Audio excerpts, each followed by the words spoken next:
For latest updates and short audio clips, follow us on Instagram, Reading the Author. Hey guys, welcome back to the podcast Reading the Author, a unique show where we read authors' mind and not their book. Meanwhile, I truly believe and pray that you and your families are completely safe and healthy as well. Guys, today we have Vignesh Sivasankar sir with us, and he's the author of The Devil's Autopsy. Thank you so much, sir, for coming on our show. I'm truly grateful कि आप हमारे show पर आए. Hi guys, hi Gaurav, hi all the listeners of Reading the Author.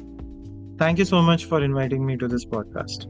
Pleasure, sir. So, sir, before we get into the podcast and know much more about your book, about your upcoming projects and everything, I would request you to please introduce yourself ताकि हमारे listeners आपके बारे में और जान सकें, and do share how you started this writing journey. All right, so to give a fair explanation, I was born in a middle class family in India, but like how other children are there, my interest came largely through stories. So I was a movie buff wherein I love watching stories and how stories pan out.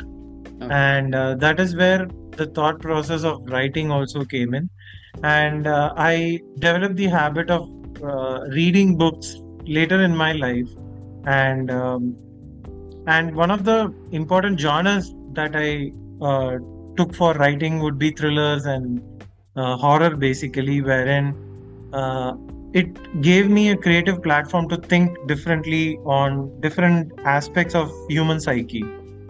So that's where it all started. My first book, it got published in the year during around the pandemic 2021, The 10 Commandments of Evil, which is basically 10 different horror stories from 10 different parts of India, based on the true incidences that people have shared across.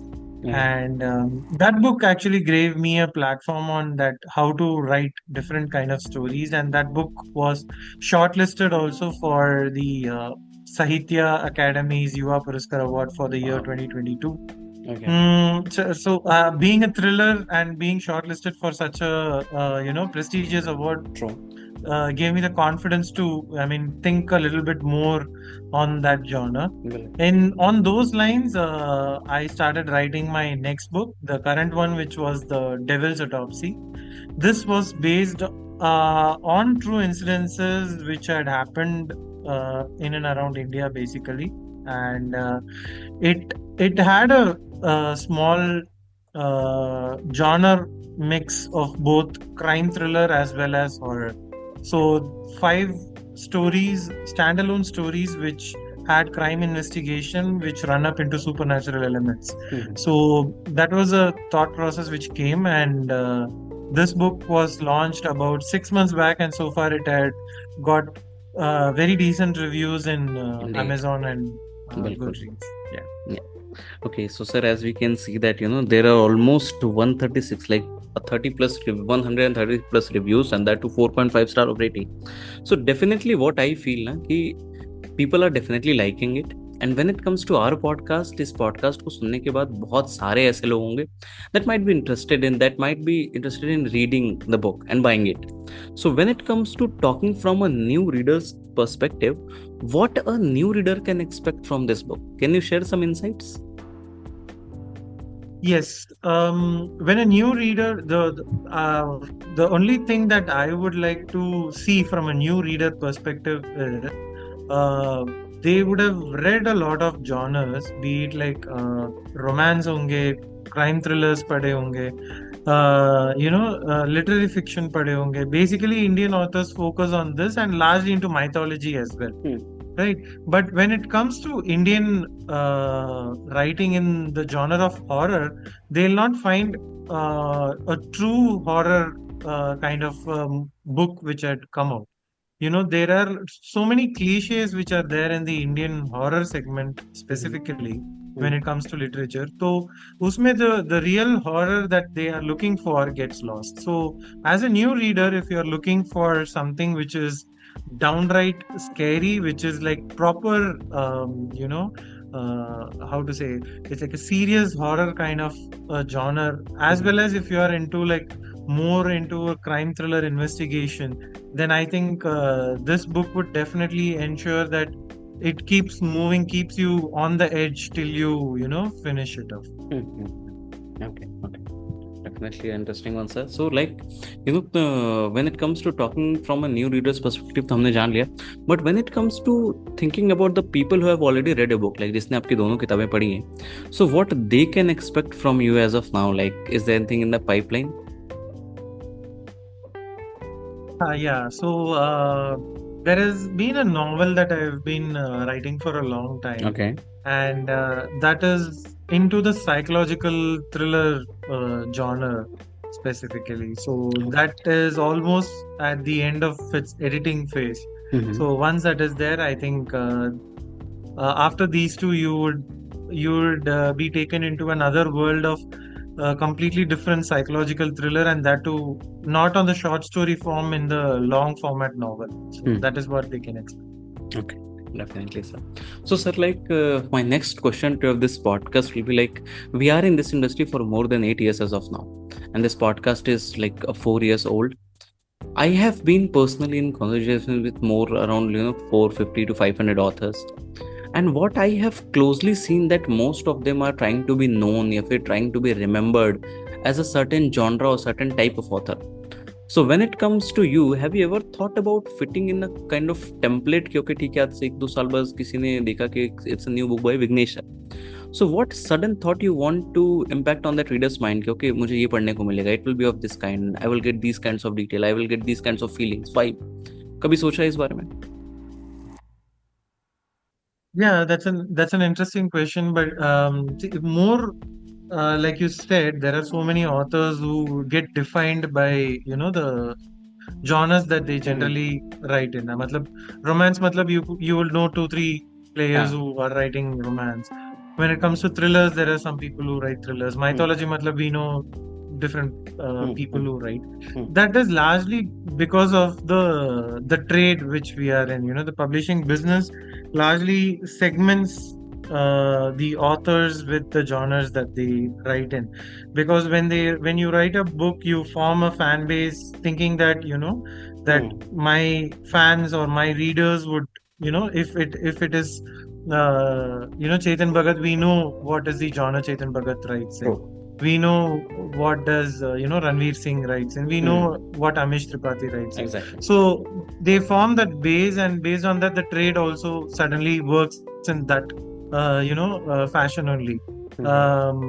So in that way, what I wanted to keep myself writing on is on the darker side of it. So the darker stories, be it dark comedies, dark thrillers, dark romance. So whenever they think of Vignesh, they should think from the perspective that they are into some kind of a dark world wherein they can explore their fears and get scared, basically. Okay. Definitely, sir. So, sir, like, what I have personally seen a couple of things as well. Like, after the first lockdown was over, the numbers of author got increased very rapidly. Like, there was a boom in this industry. And what I can feel that publishing has become much more easier as compared to marketing and distribution of the book. Right? Yeah. So, when it comes to you, is there anything that you wish you had known before publishing your first book? कि अगर ये पता चल गया रहता तो वो process थोड़ा इजी हो जाता, या फिर anything related to marketing, distribution, anything like that? Yeah. So like any author, my initial thought process was to just write the book, give it to the publisher, and you collect the royalty and sit down. That's what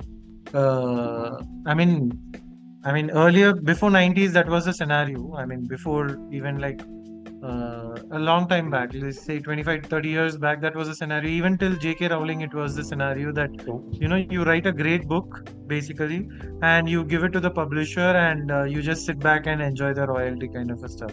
They do the marketing and all that. But as you said, the times have changed, and the one thing that new authors who are trying to write now, they currently should work think like a startup how they do. You should have a budget in place with you. You should have the marketing goals with you, like saying that this is what my marketing pitch would be. In fact, you should ideally have a specific target market on where your book would sell. Is it like young adult? Is it for older people? The Is age it group has narrative to be classified. nonfiction? Yeah. Exactly. So you cannot be a writer for everybody. You have to first fix that on your mind. Are you writing for children? Are you writing for what kind of an audience are you looking for? And then it's like a proper product and service sales kind of stuff, and you need to write it based on for that audience, and that is how the trade works. That is how the business works. Ultimately, publishing houses are also looking for making money, and as an author, you need to abide by those trade rules as well. Many feel that your creative wings are clipped off because of that, but sadly that's how the way the world works. Agree on that, because at the end of the day they are also in the market to earn. So definitely they will Obviously. also promote, or they will also push something that gonna earn them much more thing. Because when it comes Exactly, that's a reason why you get celebrity books out so very frequently. Even if the content is trash, you find all the celebrity authors publishing books now and then. Exactly. And that is available so rigorously in all the bookstores कि आप जाएंगे तो सबसे पहली चीज that eye grabbing thing will be that. Not only eye grabbing, the numbers also speak. If people read or not, it's not a matter. If it sells, then that's where the publishers want to invest money on. Okay. So sir, as of now, like what's your current writing schedule? Like every day you devote some particular hours to your writing, or it's like randomly you just get some thought, you just jot it down on your phone, on your diary, and after that you elaborate? How does it goes with you? For me, I think whenever I get time, because I do have a 10 to 6 job, which I mean, like that's a primary source of thing, and it obviously drains down a lot. But yes, as and when inspiration strikes down, I do note down some of the points which are there, and I wanted to actually make a schedule to make it as a consistent habit to write down, but fortunately or unfortunately it doesn't happen. So but I ensure that I try to put down my thoughts on the paper, and even if I'm not writing, I ensure that I edit my previous work on a continuous basis. So that is that level of patience is there to get it. That's why the current novel that I'm writing for, it took me more than 8 to 9 years to get into the form that currently it is. So okay. So now let's get back to the time when you heard okay, tomorrow your book will be live. Everybody will be able to buy it, judge you on the basis of what you have written. They are free to review it and stuff like that. So on that particular evening, what was going on in your mind? Like, were you relaxed, excited? You just marked up some milestones. Okay, these many people know me. My book has to be sold out these many copies. I need these kinds of threshold to be achieved in these days. What was going on the mind on that day? It'll be little. I mean, like, it is an exciting phase for any author that your book is getting published, especially when before, I mean, it is out in the market. You are supposed to see the book. I mean, like, the publisher sends you the copy first. This is a first print run. That's where the excitement kicks in, when you can physically touch something that you had written and created and all that. So that is where the first that excitement kicks in.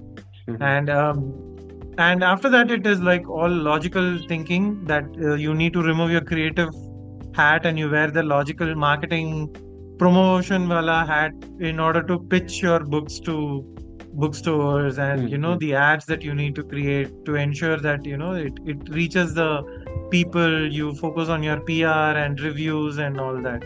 So that's where it is. But yeah, there is a little bit of excitement on how the people would judge your work, and what will be the reviews or something. So that is there. Okay. So, sir, like, both of your books have 100 plus reviews. Now, when it comes to reviews, they have both like a pro and con, like a positive review and a negative review, right? So, when it comes to you, how do you handle criticism or negative reviews? Yeah. So negative reviews are actually something what the readers would like to see on my next book. This is what I usually think. So in my first book, there were a few negative comments which I received, and that ensured me that I shouldn't do that mistake in my second book as well. Okay. Like an example to say that, surprised to see that a lot of my readers were actually women. I mean, horror readers were actually women, so that was something that I didn't expect, but that is how it turned out. And there were some steamy erotic scenes which were there on the first book. Okay. And some of them said that it could be they could have avoided it, or that wasn't in the narrative or something like that. So when I was writing my second book, I ensured that when it was needed for the story, it was kept it, but otherwise it was removed so that the flow didn't get spoiled in any way or the other. So that feedback was actually the critical spaces was something that you could learn and grow, and that is how I took it. And so that helped ensure that minimize the errors which was there in the first book.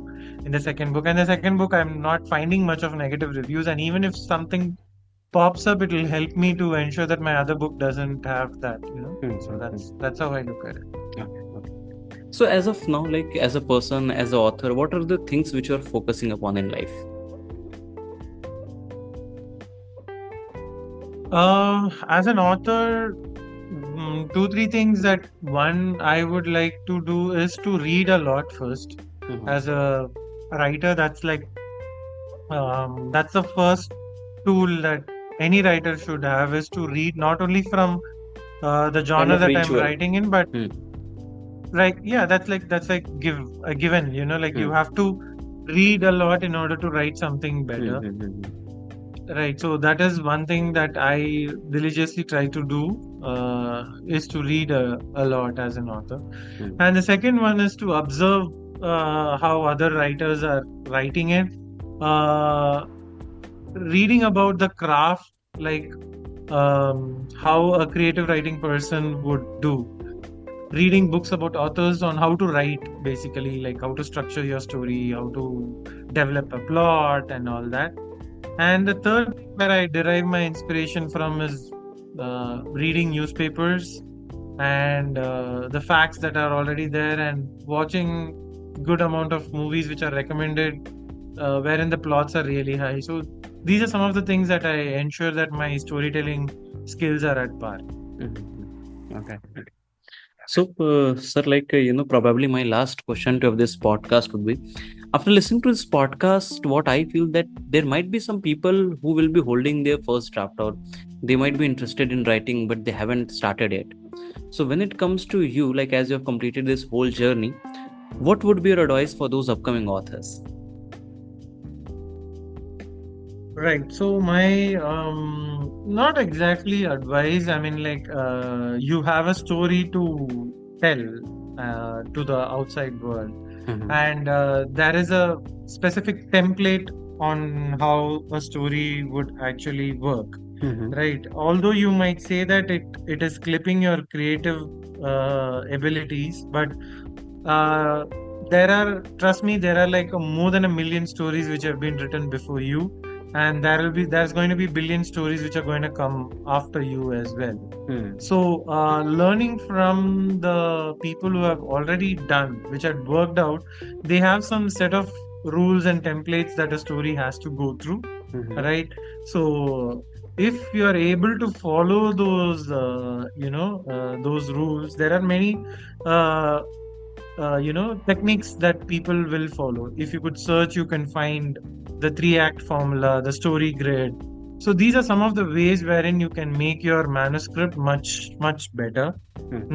Based on your genre, there are some obligatory scenes that has to come in for every specific genre. There should be some obligatory character change that has to happen in every scene. If you're able to incorporate all that, your manuscript will be much more polished, much more eligible for the publishers to, look at it. And you have already mentioned there are lot many ways and methods to publish nowadays, like self-publishing options are available, right? Many great authors have come through self-publishing and then have made it big to traditional publishing. Names like Amish Tripathi and Robin Sharma and Robert Kiyosaki, all these big authors were once self-published and then they became highly successful in traditional publishing. So don't give hope on your manuscript. Hone your skills to make that manuscript much, much better.